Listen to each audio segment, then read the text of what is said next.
더 쉽게 말하면 좋은 그리스도인이 되려면 그런 뜻입니다. 네. 실제로 이제 저는 좋은 그리스도인이 되려면 정직해야 한다 생각합니다. 정직이라고 하는 말을 잘 사용한 사람이 구약의 다윗이에요. 다윗의 시편 51편은 여러분들 잘 아시다시피 다윗이 범죄한 후에 회개할 때 지은 시입니다. 근데 그 시에서 우리가 참 인상적인 말이 인상적인 느낌이 그 시를 읽을 때 다윗은 비록 범죄를 했지만 정직하다는 거예요. 하나님 앞에 정직하다는 거예요. 죄를 감추지 않았습니다.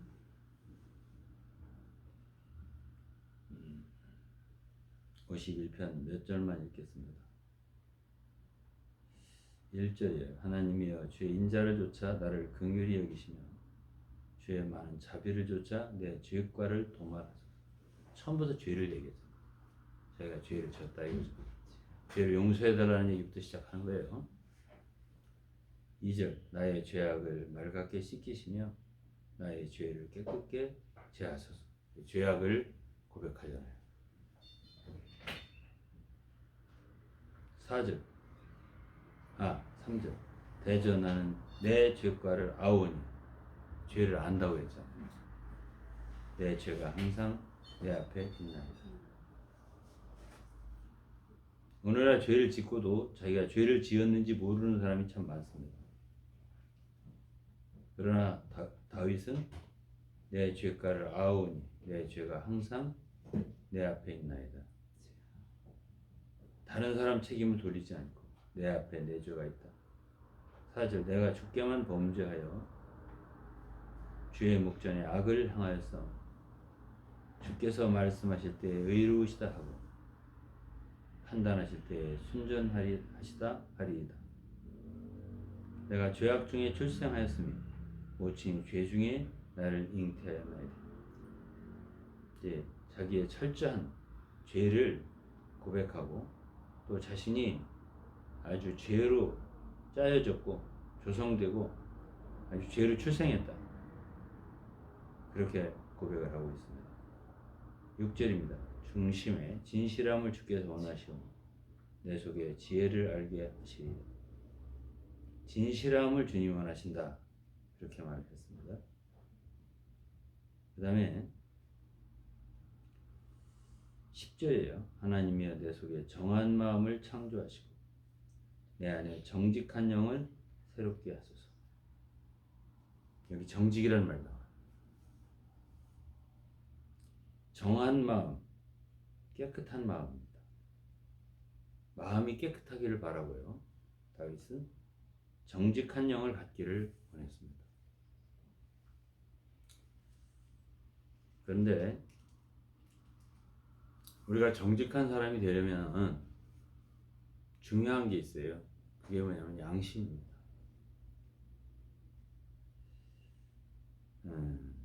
어떤 사람은 나는 잘 믿으려 해도 잘 믿어지지 않는다 이렇게 말하고, 또 어떤 사람은 어떻게 기도할 줄 모르겠다 그런 사람이 있습니다. 제가 기도를 많이 요즘에 강조를 했어요. 그런데 그 모든 기초, 그것은 바로 양심에 있습니다.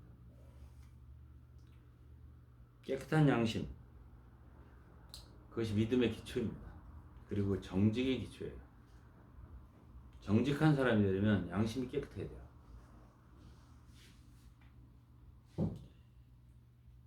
디모데전서 3장 9절에는요 집사의 자격이 나오는데, 집사는 주로 뭘 다루죠? 주로 교회의 사무를 다룹니다. 사무 중에도 예루살렘 교회 집사가 처음 세워질 때 음식을 공개한, 많은 사람이 헌금을 했잖아요. 재물을 다루는 거예요.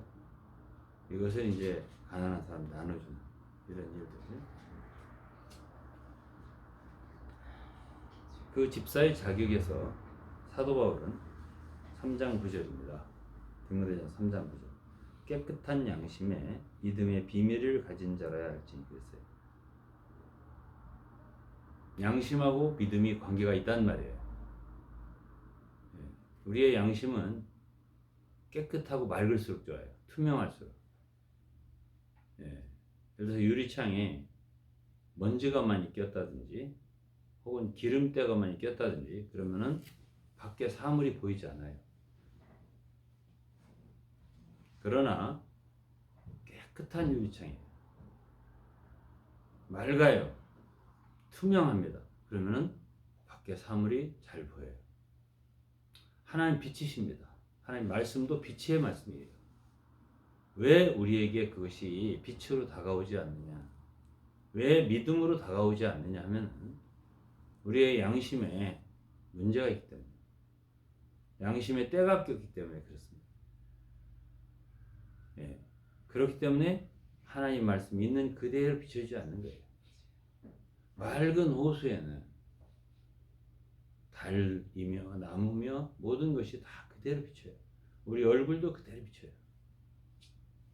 그러나 그 물이 혼탁하고 또 요동을 치고 그러면 아무것도 안 보입니다. 우리의 양심은 바로 이러한 기관입니다. 그래서 양심은 매우 중요하죠. 디모데전서에서 양심에 대해서 3장만 말한 게 아니에요. 1장도 말했습니다. 1장 18절에 바울은 디모데한테 이런 말을 했습니다. 아들 디모데야, 내가 네게 이 경계로서 명하노니 전에 너를 지도한 예언을 따라 그것으로 선한 싸움을 싸우며. 여기서 젊은 사역자들은 자기가 아는 성경 지식, 물론 디모데는 어려서부터 성경을 잘 알았습니다. 그렇게 기록이 돼 있어요. 그러나 바울은 내가 네게 이 경계로서 명하노니, 명령한다. 커맨드라는 말을 썼습니다. 명령한다. 연장한 사역자는 젊은 동역자에게 명령을 할 수가 있어요. 그래서 전에 너를 지도한 예언을 따라 그것으로 선한 싸움을 싸우라고 했습니다. 사역자들은 그냥 말씀을 사람들에게 가르치는 것만이 아니에요. 싸움이 있습니다. 왜? 마귀가 있기 때문이죠. 마귀는 뭐하고 치냐면 인간의 육체하고 치네요. 가깝습니다. 죄와 가까워요. 이런 모든 것들이 사람들 속에, 심지어 성도들 속에 있기 때문에 싸움이 있는 거지. 그 어떤 것으로 싸워? 진리로 싸웁니다. 네. 디모데는 바울에게서 배운 그러한 진리의 말씀, 그걸 가지고 선한 싸움을 싸우라 이렇게 말을 했습니다. 교회는 어지러운 군대가 아닙니다. 향토예비군도 아니고 민병대도 아니고 각개전투도 아니고 매우 질서가 분명한 군대입니다. 이것은 구약의 민수기를 보면 잘 알 수 있어요.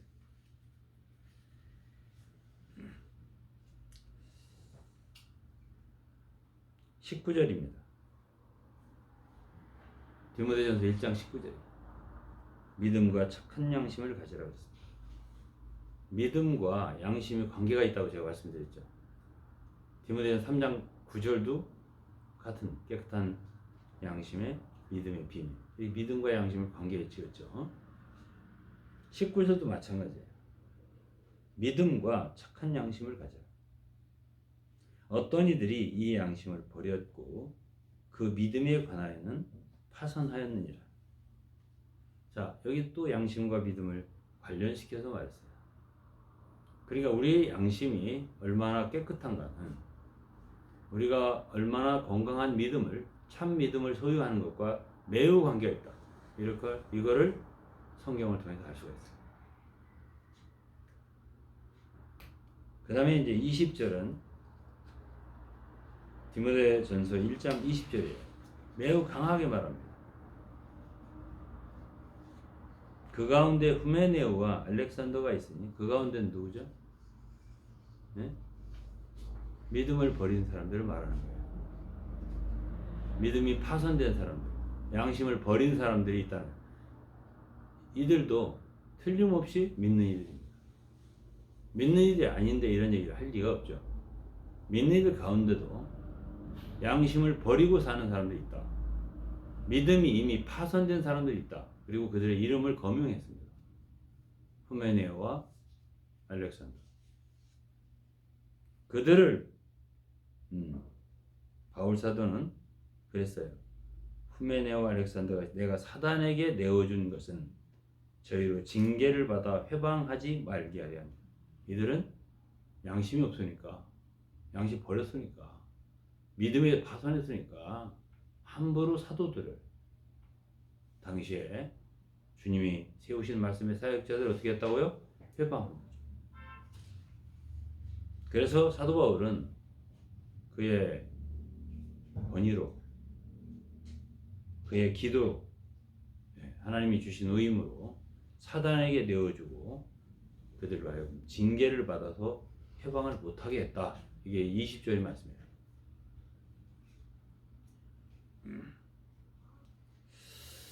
자, 그렇다면은 여러분들은 이제 성경을 통해서 양심이 중요하구나 이것을 이제 알 수가 있을 거예요. 사도 바울이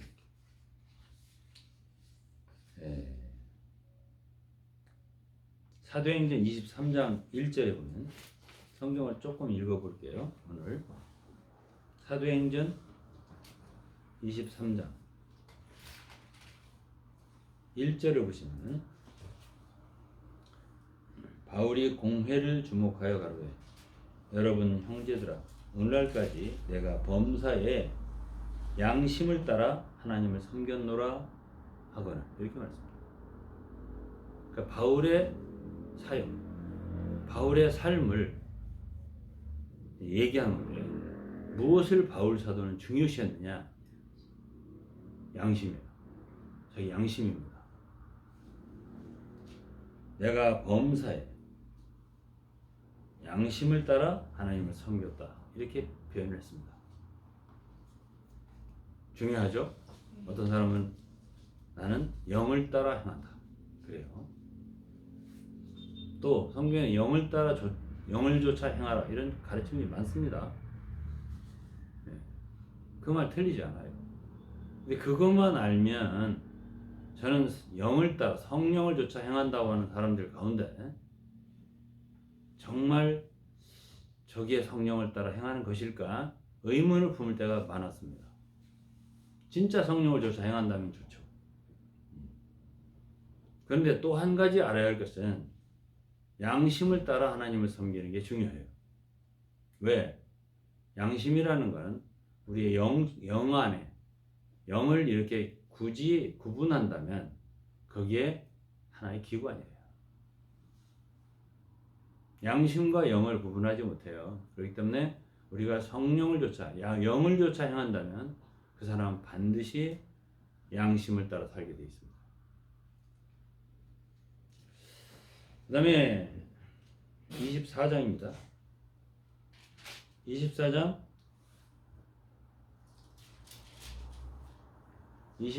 15절입니다. 저희의 기다리는 바 하나님을 향한 소망을 나도 가졌으니 곧 의인과 악인의 부활이 있으리라 합니다.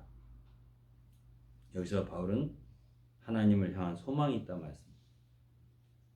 그것은 의인과 악인도 다 부활한다. 이러한 믿음이에요. 또 그것이 소망이에요. 부활이 소망이에요.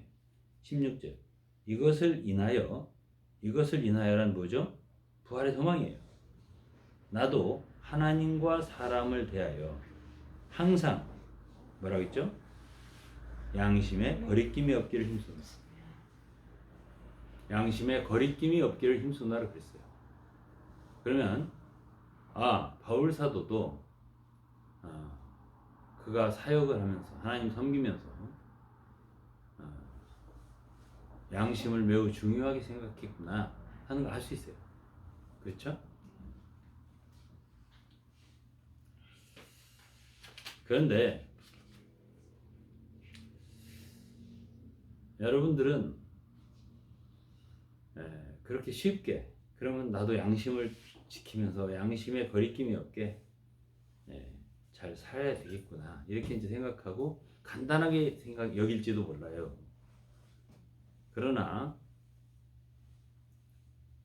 저는 사역을 오래 했잖아요. 30년, 40년 됐잖아요. 저는 좀 놀란 적이 있어요. 왜냐하면 양심대로 살아야 된다. 양심 따라 살아야 된다. 또 뭐 행동하는 양심이다. 뭐 이런 정치인도 있었고요. 난 굉장히 그런 사람들은 진짜 양심대로 살 줄 알았어요. 근데 죄송한 얘기지만 말하는 거하고 사는 거, 행동하는 거, 생활하는 거 다른 얘기더라고요. 그리고 사람들이 말하는 양심이 저마다 다르더라고요. 그래서 그냥 바울처럼 양심에 거리낌이 없기를 힘쓰게 살아라 이 말 한마디를 해줘가지고는 양심을 따라 살 수 있는 사람이 몇이나 될까? 어렵겠다는 생각이 들더라고요. 오랜 세월이 지나서 제가 느낀 거고 깨달은 거예요. 그냥 성경에 이렇게 되어 있으면 가르치면 다 양심에 따라 살 거 아니에요. 절대 그렇지가 않더라고요. 그래서 이제 오늘은 제가 조금 본질적으로 깊이 이 부분을 다루려고 해요. 아마 여러분들이 많이 생각해보지 않았을 거예요. 저는 이 부분을 깊이 생각했어요. 그 오래된 사역자가 그래서 필요한 거예요.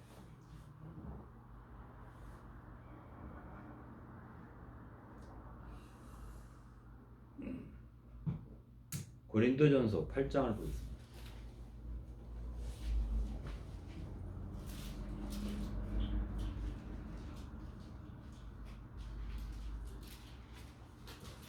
고린도전서 8장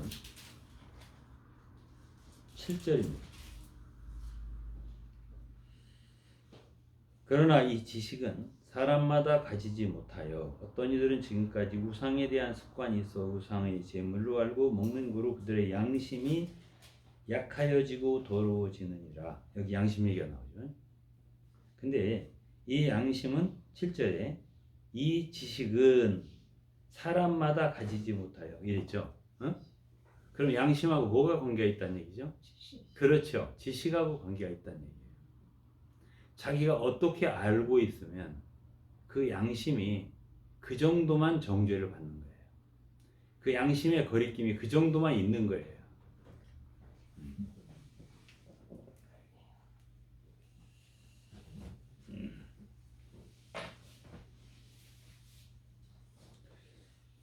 다음에는 10절. 지식 있는 네가 우상의 집에 앉아 먹는 것을 누구든지 보면 그 약한 자들의 양심이 담력을 얻어 어찌 우상의 제물을 먹게 되지 않겠느냐. 그러면 네 지식으로, 지식이라는 말이 많이 나와요. 그 약한 자가 멸망하느니. 그러니까 지식만 있으면 안 된다는 얘기예요.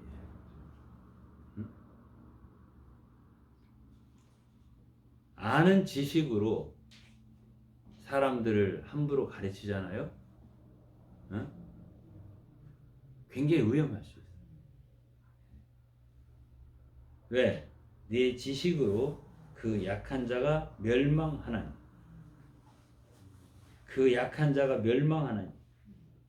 자기는 성경에 옳은 지식까지 가르쳤다고 생각할 거 아니에요. 네? 근데 그 지식으로 한 성도가 멸망한다 그 말이에요. 그는 그리스도께서 위하여 죽으신 형제라. 이같이 너희가 형제에게 죄를 지어 그 약한 양심을 상하게 하는 것이 곧 그리스도에게 죄를 짓는 것입니다. 자기는 아는 성경 진리라고, 예? 말하자면, 예, 이것이 옳은 성경의 말씀이라고 가르쳤는데 결과는 어떻다고요?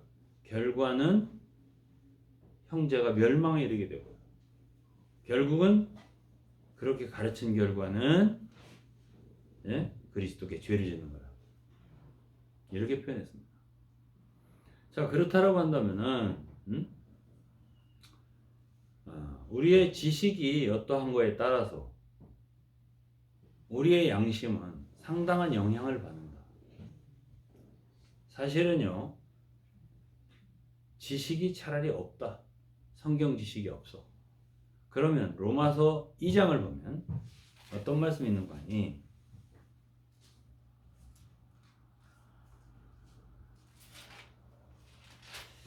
로마서 2장입니다. 로마서 2장.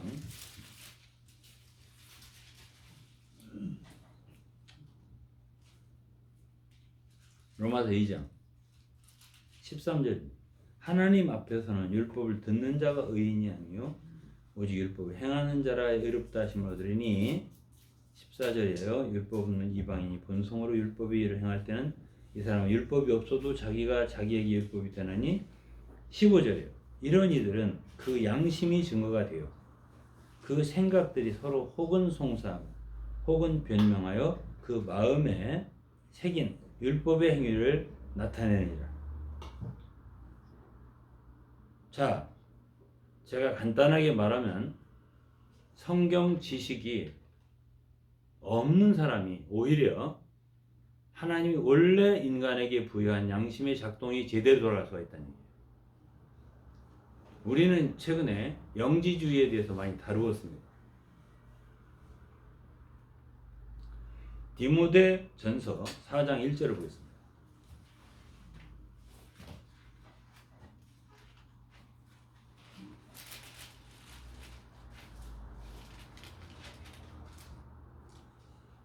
그러나 성령이 밝히 말씀하시기를 후일에 어떤 사람들이 믿음에서 떠나 미혹하게 하는 영과 귀신의 가르침을 쫓으리라 하였으니 자기 양심이 화인을 맞아서 외식함으로 거짓말을 하는 자들이. 양심이 화인 맞은 사람들이 있다는 얘기예요. 그럼 화인 맞았다고 하는 뜻은 짐승 같은 것을 이렇게 불로 이렇게 인두 같은 걸로 뜨거운 걸로 지지면은 그 부분은 감각이 없습니다. 양심에 아무 감각이 없는 사람을 양심이 화인 맞았다고 표현해요. 그래서 이런 사람들은 외식을 하게 되고 거짓말을 한다고 그랬어요. 자, 우리가 요한일서를 볼 때 영지주의자들은 사실은 바울 때도 있었습니다. 이 얘기가 사실은 영지주의자들을 겨냥한 말이에요. 이들은 귀신의 가르침을 가르쳤습니다. 근데 그것이 하나님 말씀처럼 가르쳤죠. 뭐라고 했어요? 혼인을 금하고 식물을 펴라. 어떤 건 먹으면 안 되고 어떤 건 먹으면 되고 결혼 안 하면 좋고 뭐 등등 이런 말이 되겠죠. 그러나 바울의 말은 하나님이 지으신 모든 것이 선함에 감사함으로 받으면 버릴 게 없다 하면서 하나님 말씀과 기도로 거룩해진다 그랬습니다. 그럼 내가 이런 것으로 형제를 깨우치면 그리스도 예수의 선한 일꾼이 되어 믿음의 말씀과 내가 줬던 선한 교훈으로 양육을 받으려 이랬습니다. 자, 그렇다면 영지주의 사람들은 거짓말을 해도 양심의 느낌이 없어요. 화인 맞았으니까. 그래서 요한일서 1장에 보면은 제가 지난주에 말을 했기 때문에 이 구절은 별로 읽고 싶지 않습니다만은 그들은 하나님과 사귐이 있다 하고 어두운 가운데 행한다 했습니다. 그런 자들은 뭐라고 표현했냐면 요한 사도가 거짓말을 하고 그랬습니다. 거짓말한 자들. 그들은 왜 그렇게 거짓말을 할까요? 자기들이 믿고 있는, 신뢰하고 있는 것이 지식이기 때문에 그래요. 그 지식은 사람을 죽입니다. 양심도 감각을 무디게 해요. 그렇기 때문에 지식주의가 위험한 것이에요.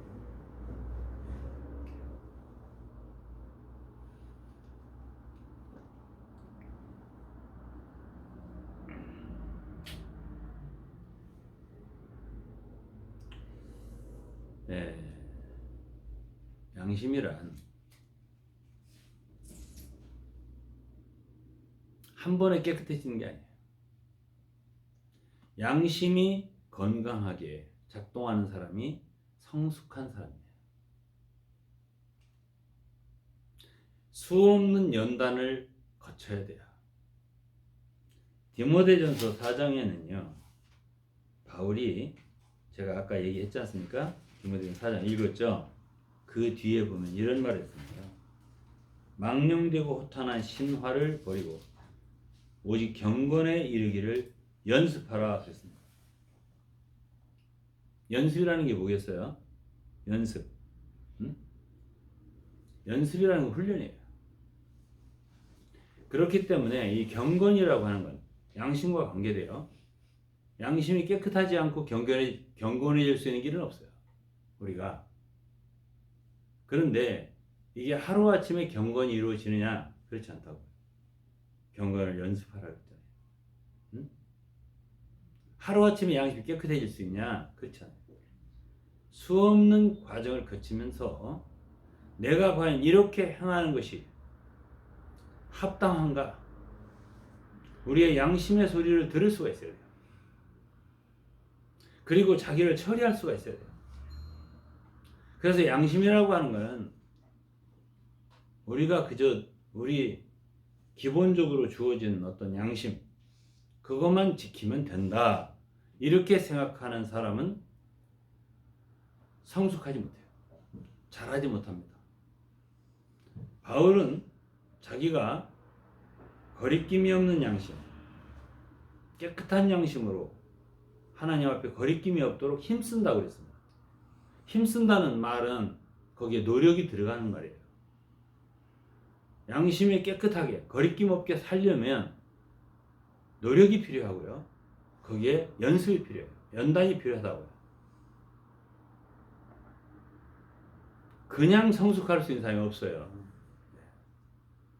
저절로 그냥 시간만 가다 보면 그리스도인이 성숙한다? 그건 있을 수 없는 얘기예요.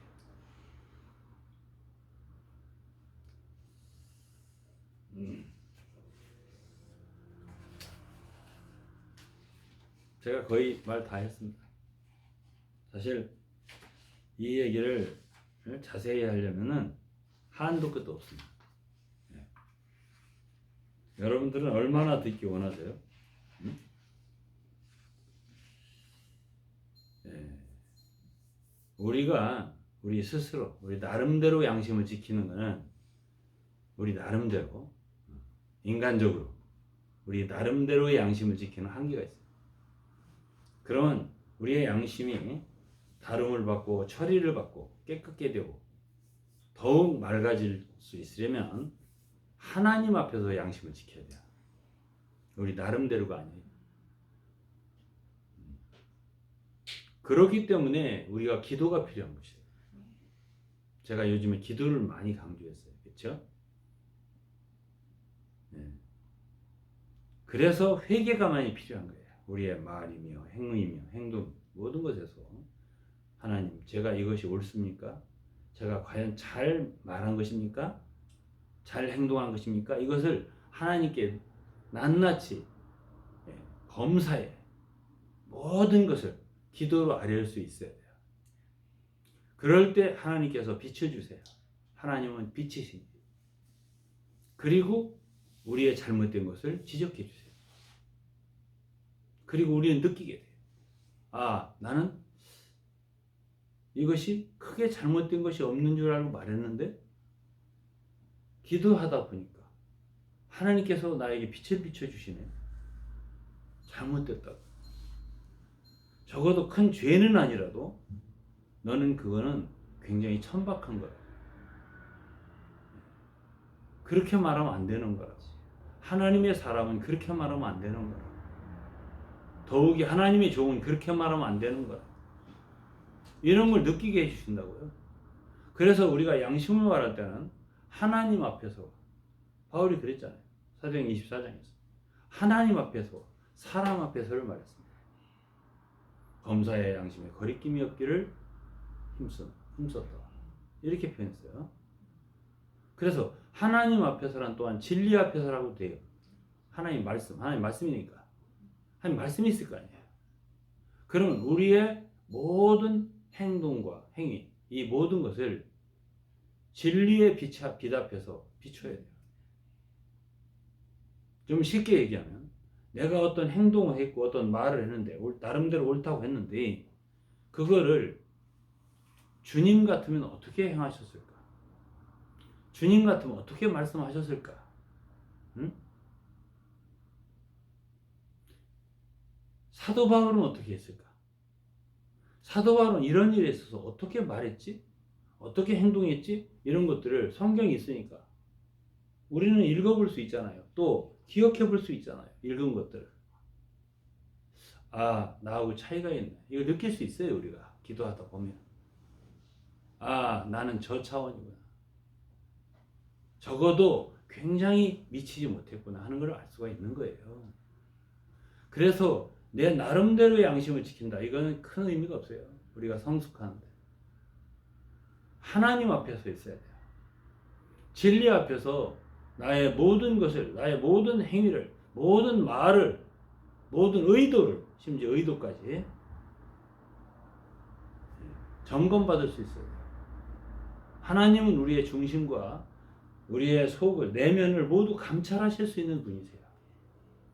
열어드리고 우리가 정말로 하나님 앞에 치료받고 고침받고 옳게 하나님 앞에 의롭게 되고 싶다면 하나님 앞에 나가서 제가 이렇게 말했는데 이렇게 행했는데 이런 뜻을 품고 있는데 하나님 이것이 과연 옳습니까? 이렇게 물어볼 수 있어요. 기도해 볼 수 있어요. 그럼 여러분들이 아무리 어린 그리스도인이라 하더라도 알 수 있어요. 하나님 알려주실 수 있어요.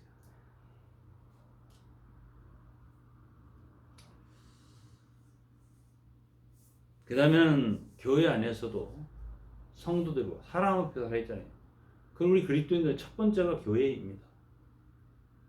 교회 안에서 우리의 행위, 행동이 과연 내가 이렇게 행하는 것이 하나님 앞에 올바른가? 그리고 많은 성도들을 위해서, 교회를 위해서 유익한가? 하나님께 영광을 돌리는 일인가? 우리가 점검해 볼 수 있어요. 그리고 하나하나 점검할 때 주님은 우리에게 알려주실 수 있어요. 또 우리가 원한다면 고칠 수 있어요. 과거에는 몰라서 잘못 행했지만 징계도 중요해요. 그럴 때 우리의 잘못된 것이 떨어져 나갈 수 있어요. 질병에 걸렸다든지 참 어려운 환경이 우리에게 몰아닥쳤다든지 그러면 그때는 우리의 양심이 작동을 해요. 더. 아, 내가 잘못된 게 있었구나. 이렇게. 임종을 앞에 두잖아요. 그러면 그동안에 잠자던 양심 부분이 많이 살아나요. 그래서 죽을 때 되면은 죽을 때 돼서 철든다는 사람이 많습니다. 못된 남편들. 예? 예. 비교적 아내들은 좀 덜해요. 일생 부인 속만 썩이다가 죽을 때 되면은 양심이 살아나서 여보 미안해요. 속만 썩였어요. 그러면 부인이 하는 말이 너무 늦게 말씀하시네. 이렇게 이제 한다고 그러더라고. 이제 저는 들은 말이니까 확인한 바는 없고. 그렇게 하면 안 된다. 그 소리예요. 간단하게 말하면. 지금 살아있을 때, 젊을 때부터 여보 미안해. 내가 정말 당신 마음 몰라서 이런 식으로 말을 해야 돼. 예? 이 다 부인 고생 짤짤이 시켜놓고서 속을 아주 문드러지고 썩게 만들어 놓고서 이제 죽을 때 돼가고 여보 내가 과거를 생각해볼게. 잘한 게 하나도 없어. 미안해. 그게 뭐야? 어? 그래서 예수 믿는다는 게 왜 좋은 거냐면은, 응? 예수를 믿으면 교회를 오셔서 이렇게 양심의 고침을 받을 수 있잖아. 어? 그래서 좋은 거예요. 예? 여러분, 하나 그냥 더 얘기를 한번 해볼게. 예. 유태인을 수백만 학살한 사람이 있어요. 그 이름이 아히히만이라는 사람이에요. 그 사람을 참 수십 년 만에 저 남아메리카 어디서 체포를 했어요. 그리고서 이제 갖다 법정에 세웠을 거 아니겠어요? 예? 사람들이 놀랬다는 거예요. 왜 그러냐? 너무 태어난 거예요. 그래 수백만을 학살하고 죽였는데 예? 그동안 죄 속에 살았습니다. 나는 면목이 없습니다가 아니고 나는 위에서 시키는 대로 했습니다. 양심의 가책이 별로 없는 거고 그리고 얼마나 천연덕스럽고 태어나고 보통 사람과 똑같은 죄를 보고 사람들이 놀랬다는 거예요. 네? 그러면 자 양심이란 지식의 영향을 받고 자기 확신의 영향을 받고 사상의 영향을 받는 알 수 있어요. 그렇죠? 그리고 단체주의 영향을 받아요. 네? 전체주의. 예를 들어서 교회도 전체주의적인 교회가 있어요. 대부분의 이단이 그렇습니다. 그런 이단에서는 어떤 사람 하나를 쫓아내고 막 욕하고 비판하고 그래도 양심의 가책이 별로 없어요. 왜? 그 집단 전체가 그 사람을 매도하니까. 나도 한마디 하는 거 별로 느낌이 없어요. 그러니까 우리 인간의 양심, 나는 양심에 따라 살았다. 라고 하는 말을 그 사람이 누구냐에 따라 다른 거예요. 바울이 그렇게 말하는 거하고 그런 어떤 이단에 속해 있는 사람이 10년, 20년 이단에 맹종을 하면서 그 속에 푹 잠겨 있으면서 어떤 사람에 대해서 함부로 욕하고 비판하고 말하자면 회방하고 이런 말을 한단 말이죠. 그 사람이 자기는 양심 따라서 그 사람이 잘못했기 때문에 내가 이렇게 욕하는 거다. 말하는 거. 보세요. 북한이 거의 그런 사회입니다. 그렇죠. 공산당이 그렇잖아요. 그들이 말하는 게 맞는 게 있습니까? 별로? 양심에 맞는 게 있어요? 없죠. 거의 깡패국가 수준입니다. 제가 볼 때는. 그렇다고 해서 그 공산당 순회들이 양심이 가책에 잠을 못 잤다 소리 듣지 못했어요. 그냥 악한 일을 막 자행하고 죽이고 막 해도 숙청시키고 해도 아무 느낌이 없어요. 얼굴이 편안해요. 그런 걸 보면 인간의 양심은 확실히 많은 요소에 의해서 영향을 받는다. 이걸 알 수가 있어요. 그래서 우리 자신이 철저히 하나님 앞에 처리받지 않으면 그런 집단에서 뭘 나와야 돼요. 거기서는 절대 그 양심을 보호받을 수 없어요. 교회 생활 안에서도 조심해야 돼요. 우리 그리스도인들은 나 중심이어서는 안 돼요. 교회 중심이어야 돼요. 그리스도 중심이어야 돼요. 십자가 중심이어야 돼요. 말씀 중심이어야 돼요. 내가 중심이 되면 안 되는 거예요. 네? 그렇게 살다 보면 양심도 자기를 보호해요. 저 옳다고 생각해요. 무슨 문제가 있느냐 이거죠. 응? 그렇기 때문에 처리를 받아야 돼요. 왜? 그런 사람들은 몸에 대한 교회에 대한 합당한 계시가 없는 거예요. 그건 간두고 회사도 그렇고 단체도 그렇고 공동체도 그렇고 심지어 동창회도 그렇고 어떤 사람들은 전체를 위한 사람이 있다고요. 전체를. 응? 그런데 어떤 사람들 그 안에 또 조그만 동거리를 또 만들어요. 자기 따르는 사람 만들어요. 그래서 작은 동그라미 늘 생기게 하는 거지. 하나님의 교회는 그런 단체가 아니에요. 하나님의 교회는 군대 조직과 달라요. 많은 연대를 합해서 사단을 만든다든지 많은 사단을 만들어서 하나의 국방부를 만든다. 이거 아니에요. 그래서 통수권자 대통령이 통수라고. 이것이 국가의 군대지요. 그렇게 사단으로 나누어지는 게 아니에요. 교회는 모든 지체들이 왕이신 그리스도와 직접 머리예요. 그분이 직접 붙잡아요. 그리고 교회는 하나예요. 한 마음과 한 뜻으로 온전히 다 합하고 내가 돌보는 성도들을 교회 사람이 되게 만들어야 돼요. 내 사람이 되게 만들면 안 돼요. 그러나 그러한 것들이 습성화가 되면 어떻게 되느냐? 양심이 느낌이 없어져요. 당연한 관계다. 이렇게 생각을 하게 되죠. 네? 저는 제 아들이라도 저는 제 사람으로 생각하지 않습니다. 내 양심으로 말합니다. 그는 주님의 종이고 하나님의 사람이고 나도 마찬가지고 나도 주의 종이고 주님이 그를 세웠고 나도 주님이 세웠고 모든 사람을 동일하게 생각합니다. 진실입니다. 저는 옛날에 교회에서 떠날 때 있잖아요. 제가 출판사를 맡았었어요. 제가 한두 가지 마칠게요. 무에서 유를 만들어 놨습니다. 제가 시작할 때 아무것도 없었어요. 그때 당시 1983년에 시작했습니다. 그리고 17년 만에 정말 많은 걸 이루어 놨습니다. 재산도 엄청나게 이루어 놨습니다. 지금은 뭐 엄청나게 더 컸겠죠. 제가 떠날 때요. 떠나게 됐잖아요. 응? 내 권리를 주장해야겠어요? 하지 말아야겠어요? 예? 이거 이제 양심의 문제가 있는 것이에요. 이것이. 내가서 무에서 유를 만든 사람들. 어? 내가 떠날 때 내 지분이 있을 거 아니에요. 어? 이게 양심의 문제가 있는 거예요. 여기에서. 응? 그 건물. 제가 없으면 8층짜리 건물이 생길 수가 없어요.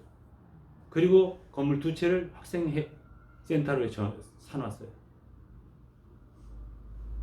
지금 뭐 얼마가 할지 모르지만 수십억이 될 겁니다. 자, 그러면 주장을 제가 해야 되겠어요? 말아야 되겠어요? 응? 거기에서 이제 양심이라고 하는 건 하나의 뭐가 있다 할까요? 응? 뭐가 있을까 거기에? 예? 그 깨끗함의 정도가 있는 거예요. 예? 제가 한 가지만 물었어요. 법률 전문가에게. 너는 어떻게 생각하냐? 누가 시작했냐 중요하죠. 그 한마디에 내가 네 말이 맞다고 그랬어요.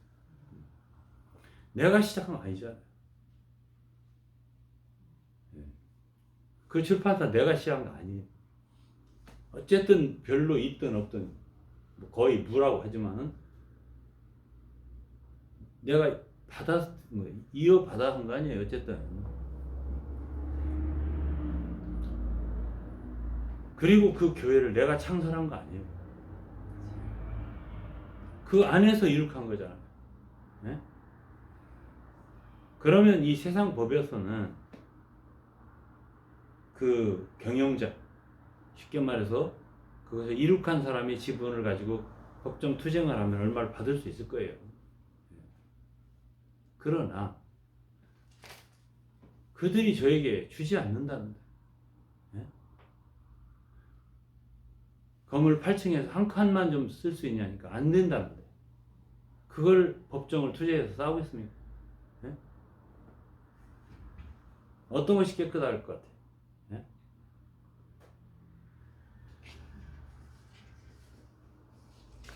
그래서 제가 말하는 것입니다. 양심이라고 하는 것은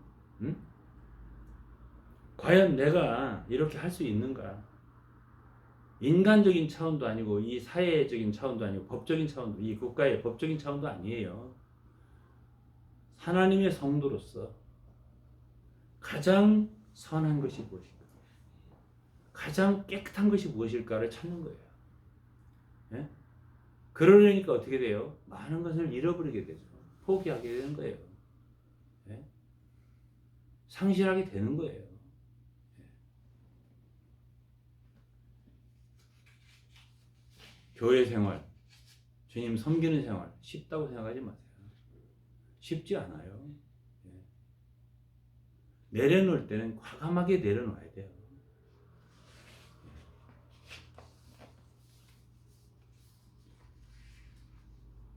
내가 키운 자녀들도 내 사람이 아니에요. 이미 그들이 주님을 믿었고 주님을 섬기는 사람이 됐으면 하나님의 사람들이에요. 예. 나하고 아무리 가까운 성도, 나하고 함께 일을 했어요. 예? 오랫동안 했어요. 그렇다고 해서 그들이 내 사람이 아니에요. 다 하나님의 사람들이에요. 그렇기 때문에 주님께 맡겨야 되고요. 그리고 교회에 맡겨야 돼요.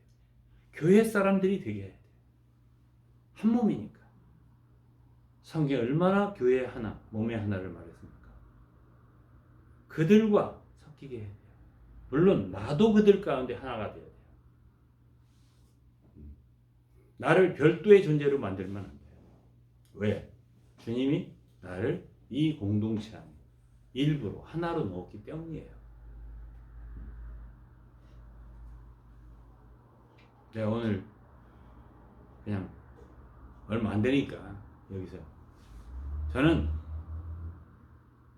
10년, 20년, 30년 선교를 한 사람이에요. 3명이 모이든 10명이 모이든 100명이 모이든 수백 명이 모이든 1000명이 모이든 저는 똑같아요. 말씀 저는. 이번에 준이 형 제가 그 공사하는데 1박 2일인가 와서 자고 일하고 한 거 알아요. 제가 속으로 참 잘했다고 생각했어요. 왜냐하면 그것이 내가 이 공동체에 있습니다. 그런 표현이에요. 표현이에요. 예? 저 역곡을 1년 전, 2년 전에 옮길 때는 화순인 권구한 전도사 한 그 사람 2박 3일 일했을 거예요. 몰라요. 더 했을지도 몰라요. 지금 광주가 아니라 화순이지만 지금 중국에 있어요. 그러한 말하자면 하나의 성도로서 내가 이곳에 존재합니다. 어? 최소한 나의 뭐랄까 내가 할 수 있는 것 최소한이죠. 그런 어떤 분을 감당함으로써 모든 성도들을 기쁘게 하고 감사하게 하고 이런 건 매우 중요하다고 생각을 해요. 그래서 우리는 최소한도 우리의 양심을 지키는 생활을 해야 돼요. 그리고 양심이 자꾸만 단련을 받아서 더 깨끗해지도록 해야 돼요. 그러면 점점 더 깨끗한 사람이 되는 거예요. 우리 자신이. 점점 더 정직한 사람이 되는 거죠. 결국 그리스도의 신부는 어떤 사람이에요? 성경 읽어보면 에베소 5장에 보면 어떤 사람이래요? 깨끗한 사람이에요. 깨끗함을 요구해요. 귀한 그릇, 주님이 쓰시는 귀한 그릇은 어떤 그릇이에요? 네? 감나가는 그릇이에요? 물론 금과 은이 감나겠죠. 그렇지만 디모데후서 2장을 읽어보면 깨끗한 그릇이어야 돼요. 그럼 깨끗하려면 어디서부터 깨끗해야 돼요? 양심에서부터. 저는 오늘 이 말씀을 듣는 모든 그리스도 안의 성도들이 양심 중요하다. 이거 한 가지를 알고 양심 하루아침에 깨끗해지는 게 아니에요. 많은 연단과 훈련 그리고 많은 내려놓음 많은 자아에 대한 처리 자신의 욕심 처리 자신의 기질 처리 이런 많은 처리를 통해서 연단을 통해서 더욱더 깨끗해져요. 이것을 성도 여러분들이 반드시 기억하시기를 주의 이름으로 축복합니다. 기도하겠습니다. 하나님 아버지 감사합니다. 오늘은 당신의 종을 청주에 이끄셔서 주의 말씀을 대변하게 하신 것을 감사합니다. 아무튼 이 말씀을 듣는 모든 사람들을 축복하셔서 참으로 건강한 그리스도인이 될 수 있도록 도와주시옵소서. 아멘. 예수 그리스도 이름으로 기도드리옵나이다. 아멘. 네, 저하고 찬송가를 하나 불렀으면 좋겠네요. 새 찬송가 336장입니다. 통일 찬송가는 383장이 되겠습니다. 네, 제목은 환난과 핍박 중에도입니다.